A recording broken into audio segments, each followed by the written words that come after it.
Nouvelle édition sur Évasion Guinée. Bonsoir et bienvenue à tous. Tout de suite, les titres du journal. L'opposition parlementaire menace de descendre dans la rue pour dénoncer le dysfonctionnement qui existe dans la correction du fichier électoral par la CENI et la non-signature des relevés des conclusions issues du dialogue du mois de juillet dernier. Le ministre de la fonction publique et la direction nationale des douanes ont réagi ce vendredi contre la manifestation des contractuels des différents départements ministériels qui réclament leur prise en charge et les matricules. Les échos, vous les entendrez. Et puis au Burkina Faso, le colonel Isaac Zida s'impose toujours à la tête de ce pays tout en réaffirmant sa volonté de rendre le pouvoir aux civils. Les précisions, c'est également dans ce journal. Une fois encore, bienvenue à tous. Je vous le disais au sommaire, à l'issue d'une réunion tenue ce vendredi, l'opposition parlementaire et extra-parlementaire menace de descendre dans la rue. Elle dénonce entre autres le dysfonctionnement dans la correction du fichier électoral par la CENI et la non-signature jusqu'à ce jour des relevés des conclusions issues du dialogue du mois de juillet dernier. Des anomalies qui peuvent, selon elle, nuire à l'organisation des élections transparentes en 2015. L'opposition a aussi fustigé la gestion d'Ebola et se dit solidaire quant à l'intimidation de certains de ses membres. Abdramanda. L'une des raisons de cette motivation de l'opposition est, selon elle, le dysfonctionnement constaté dans la correction des anomalies du fichier électoral pour la tenue des élections annoncées pour 2015. Au jour d'aujourd'hui, nous constatons que la CENI est en train de procéder à la correction des anomalies constatées sur le fichier électoral et sur la cartographie des bureaux de vote. Nous constatons que la CENI est en train de recruter un opérateur technique. Tout ceci se fait de la façon la plus opaque. Et tous les courriers que nous avons adressés aux autorités pour que l'opposition puisse être informée de l'évolution de ces processus, ces courriers sont restés sans suite. Donc nous avons le sentiment qu'on est en train de nous mettre encore une fois devant une situation de fait accompli pour organiser une gigantesque fraude lors des prochaines élections. Le porte-parole de l'opposition a fait remarquer que les relevés des conclusions issues du dialogue du mois de juillet dernier ne sont toujours pas signés. Il exige cette signature et demande que l'institution de gestion des élections soit aussi entièrement réformée. La signature de ce relevé de conclusions déclenchait automatiquement la mise en place des comités de veille et de suivi auprès de la CENI, et ce qui aurait permis à l'opposition d'être au plus près de la gestion du processus électoral. Nous exigeons également que la CENI soit réformée. Parce qu'au jour d'aujourd'hui, la CENI a fait toute la preuve de son inaptitude à gérer le processus électoral et à nous organiser des élections effectivement transparentes. La deuxième raison pour laquelle nous demandons la réforme de la CENI est la loi 016 portant organisation, fonctionnement et composition de cet organe de gestion des élections. Et cette loi dispose que sa composition doit être paritaire. Il se trouve au sortir des élections législatives, une nouvelle recomposition du paysage politique a fait qu'aujourd'hui, on a à peu près que 3 commissaires qui se réclament de l'opposition au sein de la CENI au lieu de 10. L'opposition explique aussi cette décision par la mauvaise gestion de la lutte contre Ebola dans le pays, et ce, en dépit de l'accompagnement de la communauté internationale. Mais ce qu'elle regrette le plus, c'est l'intimidation de certains leaders politiques. L'opposition condamne ce acte et se dit être solidaire dans sa démarche. Le pouvoir s'est engagé ces derniers temps dans une stratégie d'intimidation et de persécution des leaders politiques. Certaines scènes, certains incidents qui se sont déroulés à la minière, au domicile du président Sidia Touré. Toute l'opposition a condamné ces actions et exprime sa volonté de ne pas céder à l'intimidation et de continuer son combat politique. Les deux franges de l'opposition, par la voix d'Aboubacar Silla, appellent à la prise en compte de ces revendications. Dans le cas contraire, elles vont reprendre sous peu ces meetings et manifestations de rue. Le ministre de la fonction publique guinéenne a rencontré ce vendredi les cadres du ministère de l'économie et du budget et l'association des professionnels et des banques.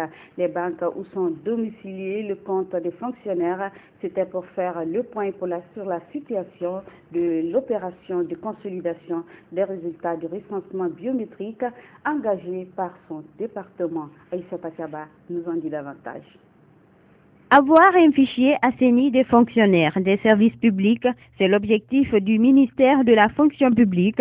C'est la raison pour laquelle, après les résultats provisoires du recensement biométrique, le département a annoncé des mesures, parmi lesquelles le gel et la consignation des fonctionnaires non enrôlés depuis septembre. Ce sera ainsi jusqu'à ce qu'ils soient établis dans les normes. Et pour l'application de ces mesures, le ministre Kourouma a rencontré ce vendredi les responsables des banques de la place et les cadres des départements de l'économie et du budget.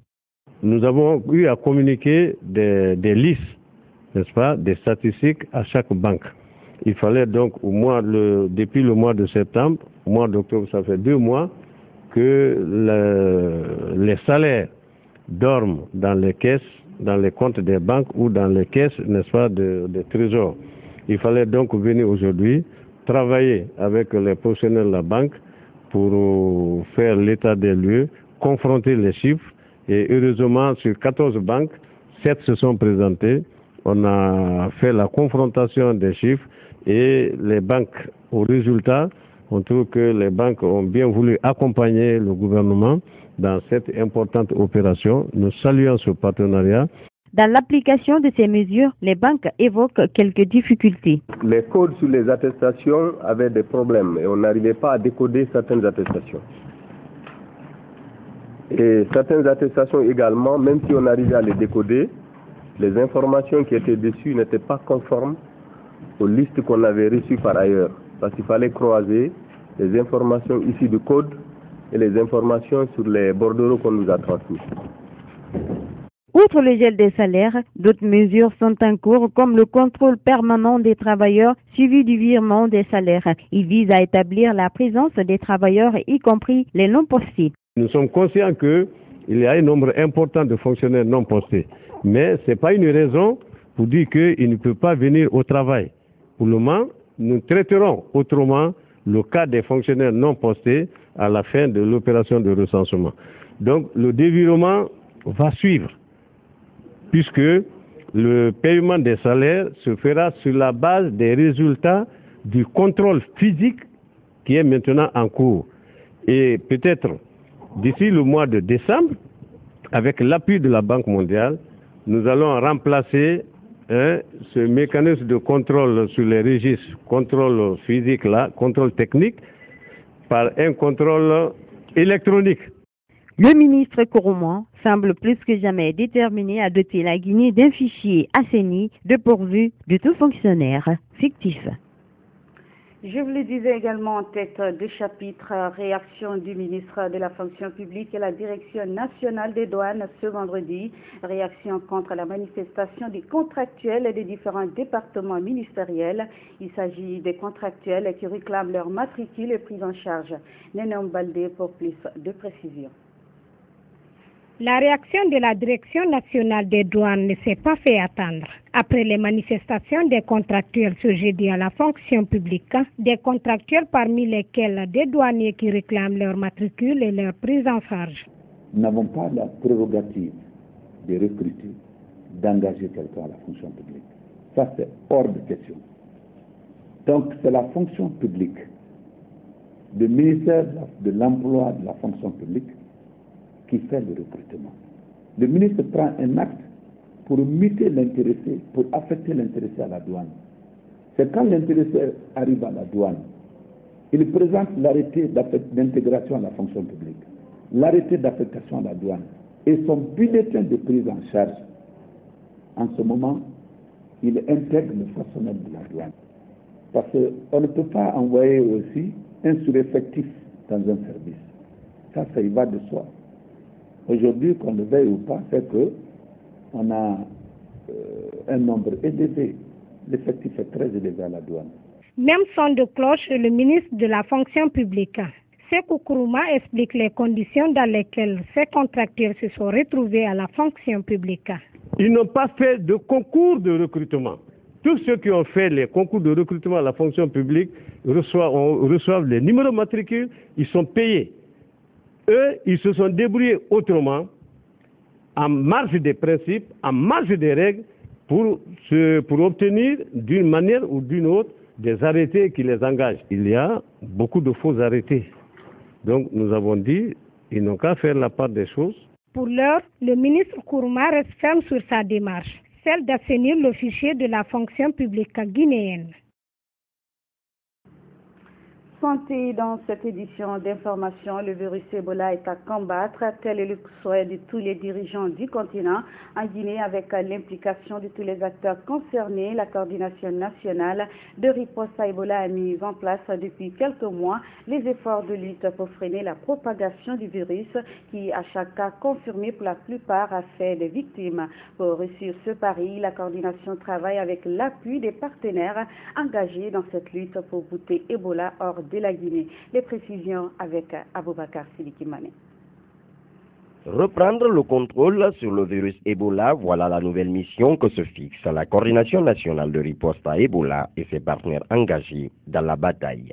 Ebola, un mot de 5 lettres qui fait peur au monde entier à tel point que certains pays comme le Sénégal a déjà fermé sa frontière terrestre avec la Guinée. Ici, les membres de la coordination s'activent pour inverser la tendance actuelle et pour ce faire, elle se fixe 60 jours. Les 60 jours, nous, on a parlé en matière de stratégie, mais la cadence à laquelle je vois, avec l'appui de nos partenaires et tous les moyens qui sont maintenant à notre disposition, est-ce qu'on atteindra 60 jours? De toutes les façons, nous avons fixé fin décembre et nous pensons pouvoir déclarer la fin de cette épidémie au plus tard en janvier. Ebola est une calamité qui a déjà tué 860 Guinéens selon les dernières statistiques publiées aujourd'hui. Dixit, le chargé de communication de la commission de riposte à Ebola. Plus loin, il estime que cette calamité pourra être une opportunité pour la Guinée. En renforçant d'abord nos structures sanitaires, en renforçant nos structures de communication, en amenant le peuple à adopter les comportements d'hygiène. Nous sommes en train de mettre en place le long de la frontière de Forikaria à Lola.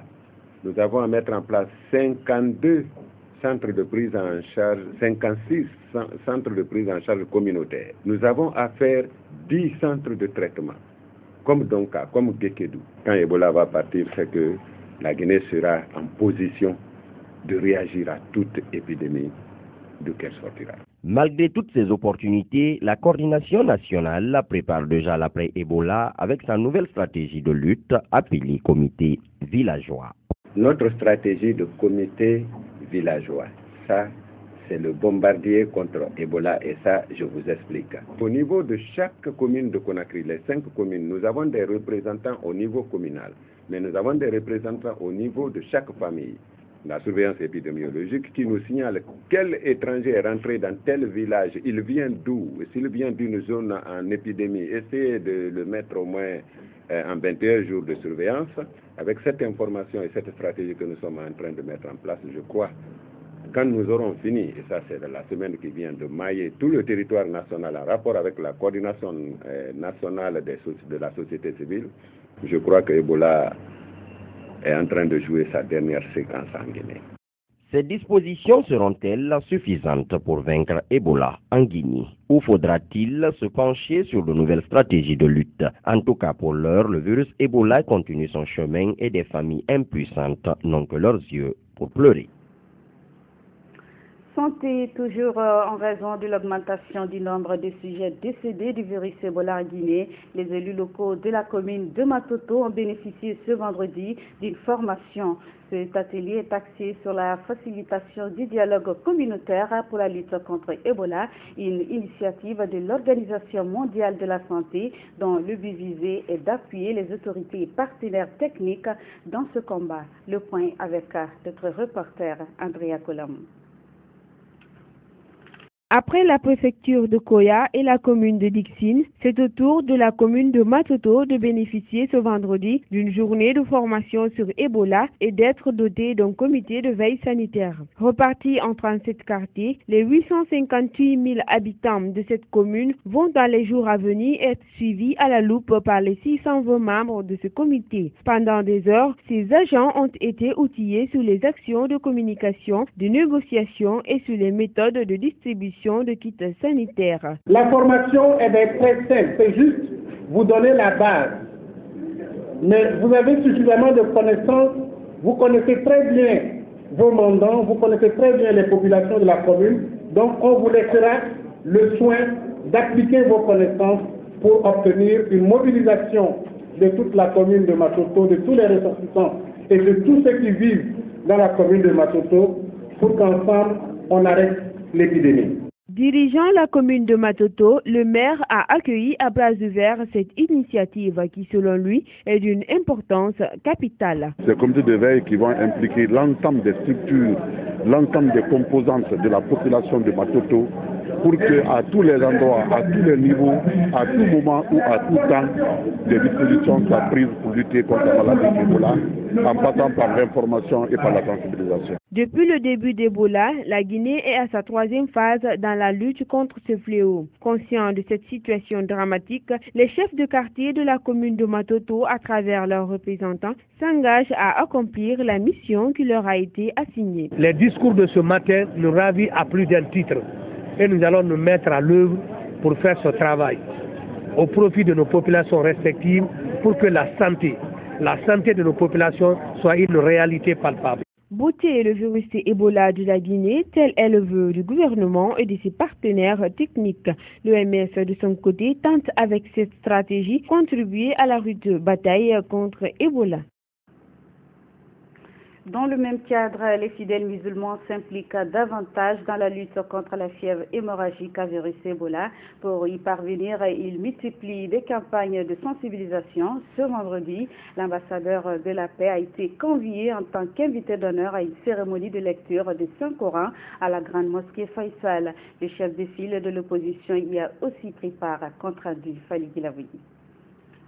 La grande mosquée Faisal a fait son plein à l'occasion de cette cérémonie exceptionnelle de lecture du Saint-Coran. En tant qu'invité d'honneur, l'ambassadeur de la paix ne s'est pas contenté de prier. Il a mis l'occasion à profit pour attirer l'attention des fidèles sur la nécessité d'unir les actions pour accompagner les autorités dans la lutte contre Ebola. Témoin de la période d'Ebola au Congo-Zaïre, El Deriba Diaby pourrait partager avec le gouvernement son expérience en matière de prévention et de lutte contre l'épidémie. Nous devons continuer à soutenir le président de la République et son gouvernement. Il y a 3 pays qui sont attaqués par cette maladie, mais l'image de la Guinée aujourd'hui en train de traîner sur le bout. Si on peut dire, si c'est la publicité, c'est une mauvaise publicité pour notre pays. Personne ne peut souhaiter cela. Aujourd'hui, ça fait pitié d'être Guinéen à l'extérieur. Quand nous sortons de notre pays, nous sommes diabolisés. On est regardés comme des bêtes qui sont malades, alors que nous sommes des humains. Nous sommes conscients que bientôt, la Guinée s'en sortira avec victoire contre cette maladie Ebola. Ebola n'est pas le seul sujet épluché par Deriba Diaby. Il est revenu sur son projet de réconciliation nationale devant un parterre de fidèles. Récemment, il a même sillonné plusieurs préfectures pour appeler les Guinéens à s'unir. Cet appel a été encore lancé ce vendredi à la mosquée Faisal en présence du chef de file de l'opposition guinéenne. Les Guinéens, il faut que nous soyons soudés, il faut que nous soyons unis, il faut que les Guinéens sachent que la politique ne peut pas nous diviser. Nous sommes des Guinéens, nous devons rester Guinéens, car nous avons compris cette fois-ci que si ça ne va pas, c'est pour nous les Guinéens. Si ça va, c'est pour le monde entier. Les messages de Deriba Diaby sont applaudis par les fidèles. C'est une participation nationale, c'est une préoccupation nationale. Quand une préfecture est touchée, c'est toute la Guinée qui est touchée. Il ne faut pas que certaines préfectures pensent qu'il n'y a pas Ebola chez eux, et il y a Ebola dans d'autres préfectures. Chacun n'a qu'à faire le combat pour combattre cette maladie. D'ici décembre, qu'on puisse se séparer avec cette maladie. Mardi prochain, l'ambassadeur de la paix pourrait commencer son périple à l'intérieur du pays. Objectif, prêcher partout l'observation rigoureuse des mesures hygiéniques afin d'éradiquer le virus Ebola en Guinée. Justice, dans cette édition d'information, le commandant du bataillon aéroporté Mohamed Lamine Garay et ses 2 gardes de corps ont comparu ce vendredi au tribunal de première instance de Dixine. Ils sont accusés d'avoir porté la main sur le juge d'instruction du 5e cabinet du tribunal de première instance de Dixine, Morlaye Souma. C'était dans les locaux du tribunal. Après avoir reconnu les faits qui leur sont reprochés, ils ont été condamnés par le tribunal civil. statuant publiquement contradictoirement en matière correctionnelle en premier ressort après en avoir délibéré conformément à la loi. Sur l'action publique, retient Mohamed Lamine Diarra, Moussa Keïta, Frédéric Zézé Guilavogui dans les liens de la culpabilité pour la répression faisant application des articles 231, 235, alinéa 1 et 2, 49 du Code pénal condamne 1. Mohamed Lamine Diarra à 6 mois d'emprisonnement, dont 3 mois assortis de sursis. Frédéric Zézé Guilavogui à 2 mois d'emprisonnement. Moussa Keïta à 1 mois d'emprisonnement. Sur l'action publique, reçoit M. Morla et Souma et l'Association des magistrats de Guinée en leur constitution de partie civile. Y faisant droit, condamne solidairement Mohamed Lamine Diarra, Frédéric Zézé Guilavogui et Moussa Keïta au paiement de 1 franc symbolique, mais les frais dépendent à la charge des condamnés. Le tout en application des articles 457, 466 et 790 du Code de procédure pénale. Ainsi fait juger et prononcé en audience publique et le président a signé avec le greffier. Autre facette de l'actualité, l'augmentation accélérée de la température moyenne et des rythmes méconnus, la multiplication des catastrophes naturelles, l'élévation du niveau de la mer sont entre autres les causes du réchauffement climatique dû aux agissements négatifs de l'homme sur la nature. Le renforcement de la résilience et l'adaptation aux impacts négatifs du changement climatique sont de nos jours dans le pays une priorité dans les zones concernées. Lansana Traoré nous signe ce reportage.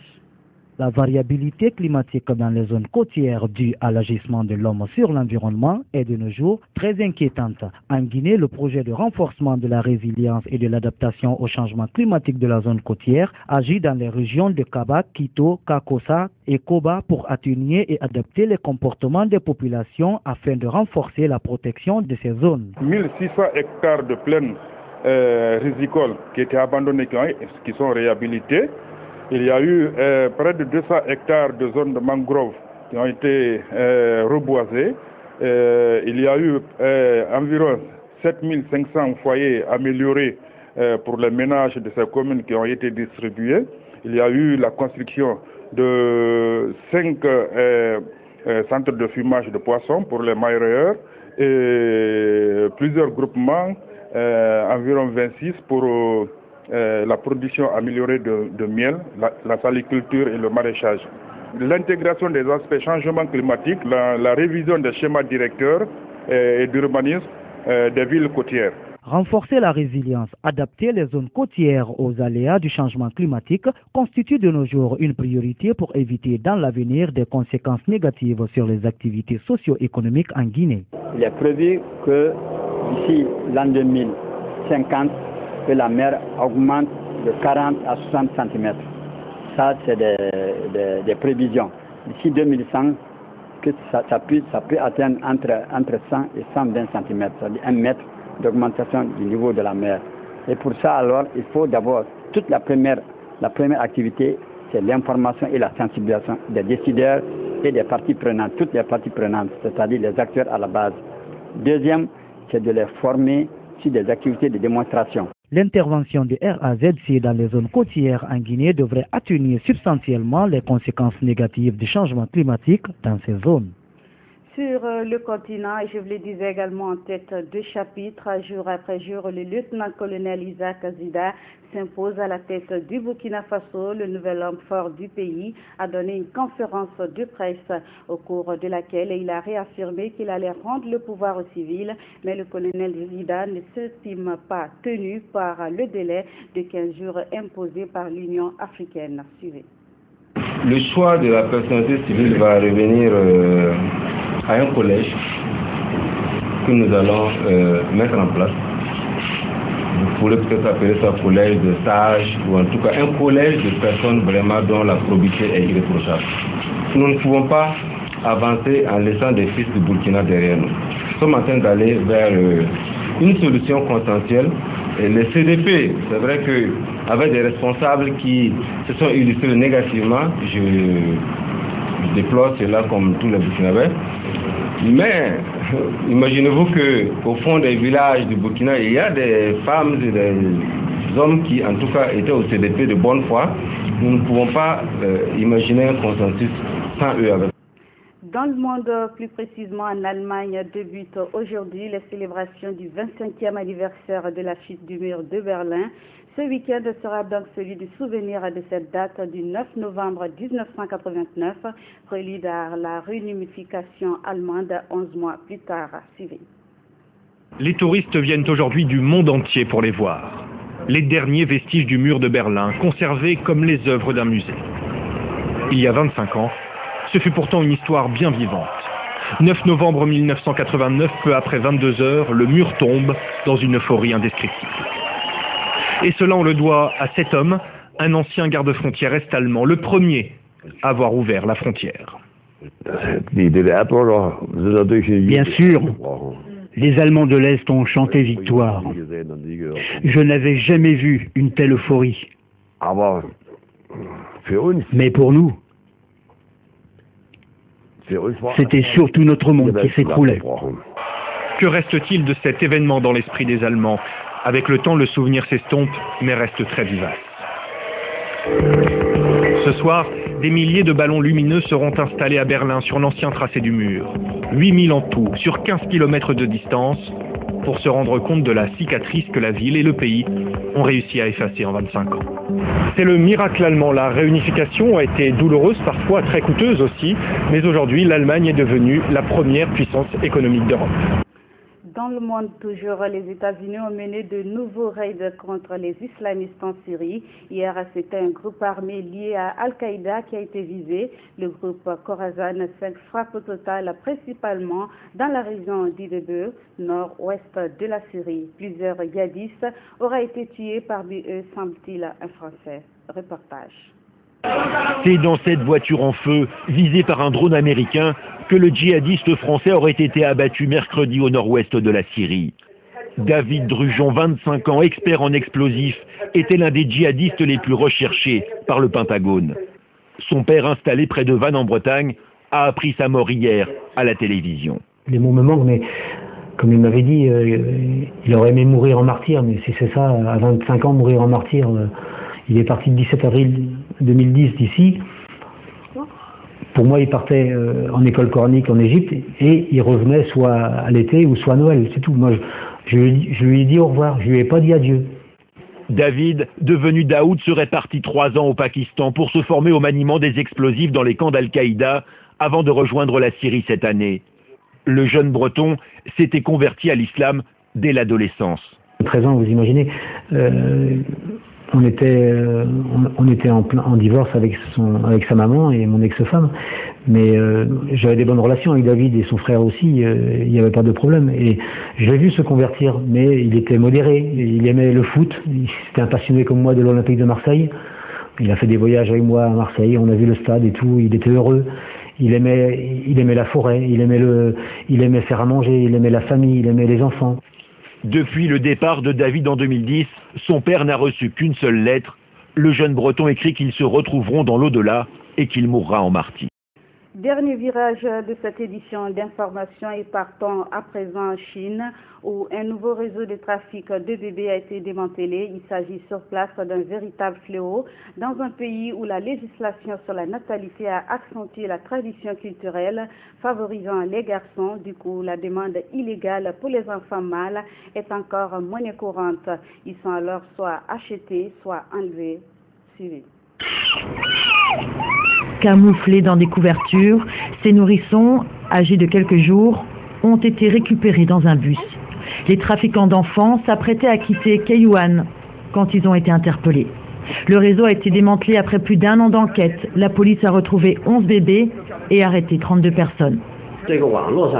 Ces activités criminelles étaient commises par les membres d'une même famille ou par des villageois qui se recrutaient entre eux. Des femmes étaient embauchées pour acheter des bébés dans des villages reculés. D'autres se chargeaient de les transporter dans l'est de la Chine. L'une d'elles raconte. Je ne connaissais pas l'origine du bébé. On m'a demandé de l'emporter à Shandong où quelqu'un devait le récupérer. On me donnait 3000 yuan, alors je l'ai fait. Parfois, les petits étaient vendus par lot entre 100 000 et 140 000 yuan, entre 13 et 18 000 euros. Eux ont été recueillis par une pouponnière. La police chinoise est à la recherche de leurs parents. Voilà, mesdames et messieurs, comment on se quitte au compte de cette édition d'information dont j'ai eu le plaisir de vous la présenter. Merci à tous de l'avoir suivi et bonsoir chez vous. Au revoir.